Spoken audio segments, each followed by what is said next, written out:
Praise the lord. ప్రభు అయిన యేసు నామములో అందరికీ వందనములు. యేసయ్య మాటను ఈ కార్యక్రమాన్ని వీక్షించడానికి ప్రేమతో మిమ్మను స్వాగతిస్తున్నాం. ఈ దినము అపోస్తుడైన పౌలు కొరింథీయులకు రాసిన 2వ పత్రిక మొదటి 11 వచనాలను ఈ దినము ధ్యానించుకుందాం. దేవుని చిత్తము వలన క్రీస్తు యేసు యొక్క అపోస్తుడైన పౌలును, మన సహోదరుడైన తిమోతియును కొరింథీలో ఉన్న దేవుని సంఘమునకు అకాయలంతటున్న పరిశుద్ధులు అందరికీ శుభమని చెప్పి వ్రాయున్నది. మన తండ్రి అయిన దేవుని నుండి, ప్రభు అయిన యేసుక్రీస్తు నుండి కృపయు సమాధానమును మీకు కలుగును గాక. కనికారము చూపు తండ్రి సమస్తమైన ఆదరణను అనుగ్రహించు దేవుడు, మన ప్రభు అయిన యేసుక్రీస్తు తండ్రియునైన దేవుడు స్తుతింపబడును గాక. దేవుడు మమ్మును ఏ ఆదరణతో ఆదరించుచున్నాడో ఆ ఆదరణతో ఎట్టి శ్రమలలో ఉన్నవారమైనను ఆదరించుటకు శక్తి గలవారు మగునట్లు ఆయన మా శ్రమ అంతటిలో నున్నను మమ్మును ఆదరించుచున్నాడు. యేసుక్రీస్తు శ్రమలు మాయందు ఎలాగూ విస్తరించుచున్నవో అలాగే క్రీస్తు ద్వారా ఆదరణయు మాకు విస్తరించుచున్నది. మేము శ్రమ పొందినను మీ ఆదరణ కొరకు, రక్షణ కొరకు పొందుదుము. మేము ఆదరణ పొందినను మీ ఆదరణ కొరకై పొందుదుము. ఈ ఆదరణ మేము కూడా పొందుచున్నట్టుకై ఆ శ్రమలను ఓపికతో సహించుటకు కార్యసాధకమై ఉన్నది.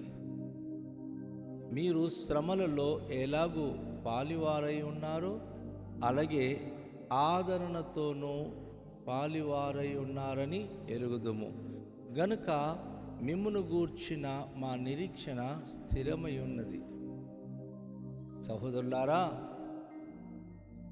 ఆసియాలో మాకు తటస్థించిన శ్రమను గూర్చి మీకు తెలియకుండా మాకిష్టము లేదు. అదేదనగా మేము బ్రతుకుదుమన్ను నన్న నమ్మకము లేక ఉన్నట్లుగా మా శక్తికి మించి అత్యధిక భారమును కృంగిపోతిమి. మరియు మృతులలో నుండి లేపు దేవుని యందు గాని మా యందే మేము నమ్మిక ఉంచుకుండునట్లు మరణమగు వరకు నిశ్చయము మా మట్టుకు మాకు కలిగి ఉండెను. ఆయనాటి గొప్ప మరణము నుండి మమ్మును తప్పించెను. ఇక ముందుకును తప్పించును. మరియు మా కొరకు ప్రార్థన చేయుట వలన మీరు కూడా సహాయము చేయుచుండు. ఆయన ఇక ముందుకును మమ్మును తప్పించునని ఆయన యందు నిరీక్షణ గలవారమై ఉన్నాము. అందువలన అనేకులు ప్రార్థన ద్వారా మాకు కలిగిన కృపా వరముల కొరకు అనేకుల చేత మా విషయమై కృతజ్ఞతాస్తుతులు చెల్లించబడును. ప్రభునందు ప్రియమైన వాళ్ళని, ఈ వాక్య భాగంలో అపోస్తుడైన పౌలు కొరింథీయులకు రాస్తున్నటువంటి ఈ 2వ పత్రిక తను ఒక అద్భుతమైన అనుభూతి నుంచి వ్రాస్తూ ఉన్నాడు. ఒక విషాదమైన గాథ, ఒక కన్నీటి పత్రిక అని చెప్పవచ్చును. ఎందుకు అంటే తను రెండో ప్రయాణంలో కొరింథీ పట్టణాన్ని దర్శించాడు.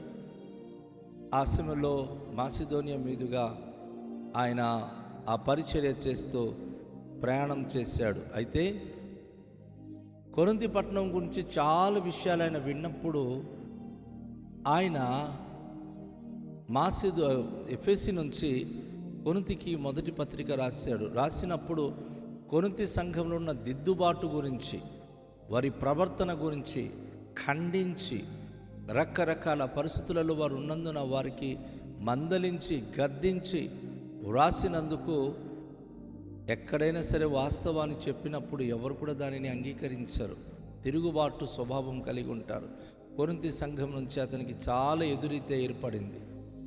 చాలా దుఃఖపడ్డాడు ఆయన. ఉత్తరమైతే రాసేసాడు, మీరు ఇలా ఉండాలి, అలా ఉండకూడదు, వ్యభిచారం చేయకూడదు, ఇవన్నీ చేయకూడదు అంటే ఆ వృత్తికి కలిగిన వ్యక్తులు అపోస్తలుడు పౌలుకి అగ్నిస్ట్ అయిపోయారు. చాలా చాలా వేదన, బాధలు కలిగించారు, శ్రమలు కలిగించేశారు. అందుకే ఈ రెండో పత్రికకి ముందు మరొక పత్రిక, యాక్చువల్లీ రెండో పత్రిక మరొకటి ఆయన అది రాసి తీతు చేత పంపిస్తాడు. పంపిస్తే అది ఏం చేశారో తెలియదు. ఎందుకంటే మొదటి పత్రికల్లో వారందరూ కూడా చాలా ఒకలాంటి గద్దింపుకు గురి అయిపోయి ఆయన మీద ఇంట్రెస్ట్ పోయింది. ఏంటి ఇలాంటి ఉత్తరం నేను రాస్తున్నాడు అని రెండో పత్రిక మాయించేశారు. మాయించేస్తే కొన్ని రోజులు ఆయన చాలా బాధపడ్డాడు. ఎందుకంటే ఆ ఉత్తరం కనీసం సంఘానికి చేరలేదు. మరొక విషయం ఏంటంటే అకయ మహాపట్టణము, కొరింథీ పట్టణము రెండు మధ్యన ఒక పాయ ఉంటుంది, సముద్రం. ఆ సముద్రం పాయ నుంచి ఇటు అటు వెళ్ళడానికి వారు ఓడ మీద ప్రయాణం చేస్తూ ఉంటారు. కనుక ఆ రెండు పట్టణస్థులు, అది అకయ పట్టణస్థులు, అకయ ప్రదేశం అంతట్లో ఉన్నవాళ్ళు, అలాగే కొరింథీ ప్రాంతంలో ఉన్న వాళ్ళందరూ కూడాను ఆ యొక్క పత్రికలను చదివి తమ జీవితాలు సరిచేసుకోవాలని ఆయన ఎంతో ఆశపడుతూ ఉంటాడు. కానీ వారు రెండో పత్రిక వారు కనీసం కనబడకుండా దానిని మరి ఒక విధంగా మిస్ చేశారు. ఆ పత్రిక చదవడానికి వారు ఇష్టపడలా, అది మాయించేశారు. ఆ విషయం విని చాలా దుఃఖపడ్డాడు ఈయన, చాలా బాధపడ్డాడు. ఏంటి, నేను ఎంత మనస్సు ఇచ్చి బాధతో నా బిడ్డలు మంచిగా ఉండాలని ఉత్తరం రాస్తుంటే ఆ ఉత్తరానికి విలువ లేకుండా చేస్తున్నారని. ఈరోజు మన సంఘాల్లో అంతే కదా. ఎవరికైనా మనం కనుక కొంచెం గట్టిగా గద్దించామనుకోండి, మీరు అలా ఉండకూడదు, ఇలా ఉండకూడదు అంటే చర్చికి రావడం మానేస్తారు. లేకపోతే ఈ పాస్టర్ గారు గొప్ప చెప్తున్నాడు అంటారు. ఏంటి సంఘము ఇలా మాట్లాడవచ్చా అని చెప్పి రకరకాలుగా వారు మరి విమర్శించి ఆ యొక్క పరిచర్యను చాలా రకరకాల తప్పులు పట్టడం ప్రారంభం చేస్తారు. కొరింథీ సంఘం సేమ్ అదే ఆ అనుభూతిలోనికి వెళ్ళిపోయింది. కొరింథీ సంఘంలో వారు రకరకాలుగా తప్పులు పడుతూ అపోస్తలుడు పౌలుకి వ్యతిరేకంగా తయారైపోయారు. కాబట్టి ఆయన పత్రిక రెండో పత్రిక చదవడానికి కూడా ఇష్టపడాలా. అది ఎక్కడో మాయించేశారు, అది ఎక్కడో మరి వాళ్ళు చింపేశారో, ఎక్కడో జల్లేశారో తెలియదు. బహు దుఃఖముతో, బహు వేదనతో అపోస్తలుడైన పౌలు మరొకసారి ఈ పత్రిక రాశాడు. ఈ పత్రిక తన మనసులో ఉన్న దుఃఖము ఇక్కడ మనం చూస్తున్నప్పుడు చాలాసార్లు ఆయన ఆదరణ అంటాడు. దేవుని చిత్తం వలన క్రీస్తు యేసు యొక్క అపోస్తలుడైన పౌలును, మన సహోదరుడైన తిమోతియును కొరింథీలో ఉన్న దేవుని సంఘమునకు అకయందంతటనున్న పరిశుద్ధులందరికీ శుభమని చెప్పేవారు ఆయనది అంటున్నాడు ఆయన. ఎందుకంటే ఆయనకి అర్థమైంది అక్కడ పరిస్థితులన్నీ కూడా ప్రతికూలంగా ఉంది. అక్కడున్న బిడ్డలందరూ కూడా వేవేరుగా ఉన్నారు. అయినా సరే అకయలోను కొరింథీను ఆ రెండు జంట పట్టణాలలో, ఆ ప్రదేశాలలో ఆయన దేవుని యొక్క ప్రేమతో విశ్వాసం కలిగిన భక్తులకు ఆయన ఆశీర్వదిస్తూ తెలియచేశాడు. కాబట్టి మన తండ్రి అయిన దేవుని నుండి, ప్రభువైన క్రీస్తు నుండి కృపయు సమాధానం కలుగును గాక అని చెప్పి వారికి సమాధానము తెలియచేస్తూ, మరి కనికారము గల తండ్రి, సమస్తమైన ఆదరణ అనుగ్రహించు దేవుడు మన ప్రభు అయిన యేసుక్రీస్తు తండ్రి అయిన దేవుడు స్తుతింపబడును గాక. ఆదరణ అనుగ్రహించు దేవుడు అనే పదం ఆయన పలుమార్లు ఈ యొక్క మరి అధ్యాయంలో ఆయన వాడుతున్నాడు. దేవుడు మమ్మను ఏ ఆదరణతో ఆదరించుచున్నాడో ఆ ఆదరణతో ఎట్టి శ్రమలలో ఉన్నవారి అయినను ఆదరించుటకు శక్తిగల వారమగునట్లు ఆయన మా శ్రమ అంతటిలో మమ్మను ఆదరించుచున్నాడు. ఈ యొక్క అధ్యాయంలో చాలాసార్లు ఆదరణ అన్న మాట ఆయన తెలియచేస్తూ ఉన్నాడు. ఎందుకంటే వాస్తవంగా కొరింథీ సంఘం ద్వారా దుఃఖం అనుభవించాడు. ఆయనకి ఆదరించే దేవుడు తప్ప ఏ మనిషి ఆయనకి ఆదరించడానికి లేదు. ఒక్కసారిగా కొరింథీ సంఘం ఆయనకి విరుద్ధంగా తయారైపోయింది. కొరింథీ సంఘంలో చాలామంది శత్రువులు అయిపోయారు. దాన్ని బట్టి ఆయన చాలా బాధపడుతూ క్రీస్తు ద్వారా ఆదరణ మాకు విస్తరించుచున్నది అంటున్నాడు. ఆయన దేవుడే మాకు ఆదరిస్తున్నాడు అంటున్నాడు. మేము శ్రమ పొందినను ఏ ఆదరణ కొరకు రక్షణ కొరకు పొందుదుము, మేము ఆదరణ పొందునను మీ ఆదరణ కొరకై పొందుదుము. ఈ ఆదరణ మేము కూడా పొందుచున్నట్టు ఆ శ్రమలను ఓపికతో సహించుటకు కార్యసాధకమై ఉన్నది. ఆయన తన అనుభూతి చెప్తున్నాడు. నాకు వచ్చిన ఈ శ్రమలన్నీ, మాకు వచ్చిన ఈ బాధలన్నీ కూడా కార్యసాధకమవుతుంది. ఎందుకంటే మాకు దేవుడే ఆదరణకర్త. మేము ఒకవేళ మీ అభివృద్ధి కొరకు, మీ ఆధ్యాత్మిక క్షేమం కొరకు, విశ్వాసుల యొక్క మనోభివృద్ధి కొరకు వ్రాస్తున్నప్పుడు ఒకవేళ అది గనుక వారు గ్రహించక మాకు వ్యతిరేకులైతే ఆ విషయంలో దేవుడే మాకు సమాధానకర్త. మీరు శ్రమలలో ఎలాగూ పాలివారై ఉన్నారో అలాగే ఆదరణలోనూ పాలివారై ఉన్నారని ఎరుగుదము గనుక మిమ్మును గూర్చి మా నిరీక్షణ స్థిరమై ఉన్నది. అందులో ఉన్నారు కొంతమంది విశ్వాసులు, వారు ఆధ్యాత్మికంగా మంచిగా ఉన్నారు, శ్రమలలో వారు ఆదరించి వారై ఉన్నారు. అయ్యా బాధపడకండి, పలాను వాళ్ళు ఇలా అన్నా మేము ఉన్నామయ్యా అని చెప్పి వారు ఉన్నారు. ఈరోజు ప్రియ సంఘమా, ప్రియ దేవుని బిడ్డ, నువ్వు దేవుని మాట వింటున్నావు కదా. నీ సేవకుని విరుద్ధంగా కానీ సంఘ విరుద్ధంగా కానీ ఎవరినేదని అన్నప్పుడు నీ సేవకుని దగ్గరికి వెళ్ళి అయ్యా మేము ఉన్నాం మీకు అని అపోస్తలుడైన పౌలుకి కొరింథీ సంఘం చెప్పినట్టుగా అలాంటి వారు ఉన్నారా? అందుకైనా అంటుండే, సహోదరులరా, ఆసియాలోనూ మాకు తటస్థించిన శ్రమను గూర్చి మీకు తెలియకుండా మాకు ఇష్టము లేదు.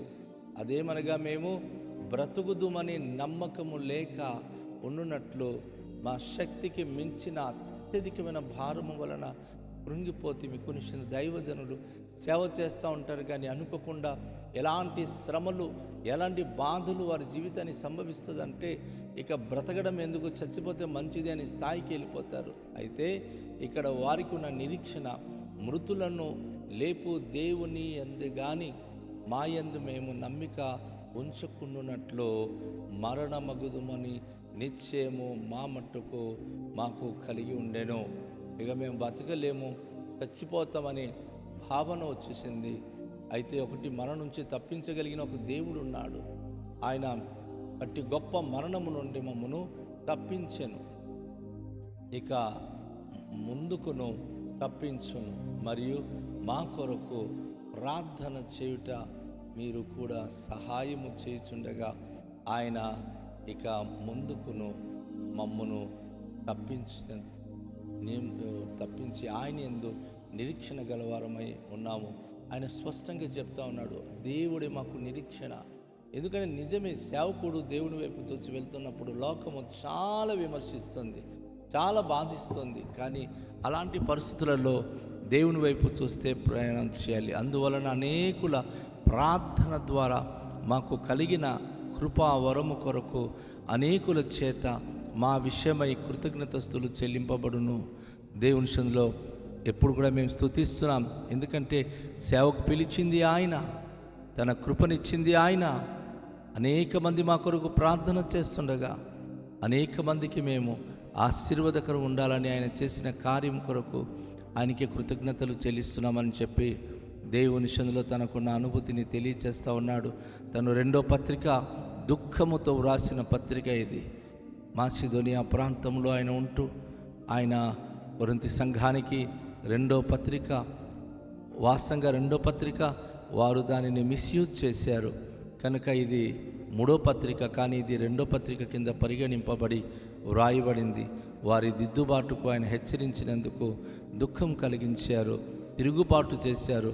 వాటన్నిటికీ ఆయన చాలా బాధపడుతూ, అయ్యో సంఘానికి మేము ఎంతో ప్రోత్సహించాలనుకుంటే మాకు శ్రమలు పాలు చేస్తున్నారు, కానీ దేవుడే మాకు ఆదరణ ఇచ్చేవాడు. మీరెంత విమర్శించినా, ఎంత దూషించినా, ద్వేషించినా మా ఆదరణకర్త ప్రభువే అని చెప్పి ఈ యొక్క సందేశం ఆయన తెలియచేస్తూ వారికి వ్రాస్తున్నారు. కనుక ప్రియ సహోదరి సహోదరుడా, రండి తలలోంచుకొని దేవునికి ప్రార్థన చేద్దాం. మనకు ఆదరించువాడు దేవుడు.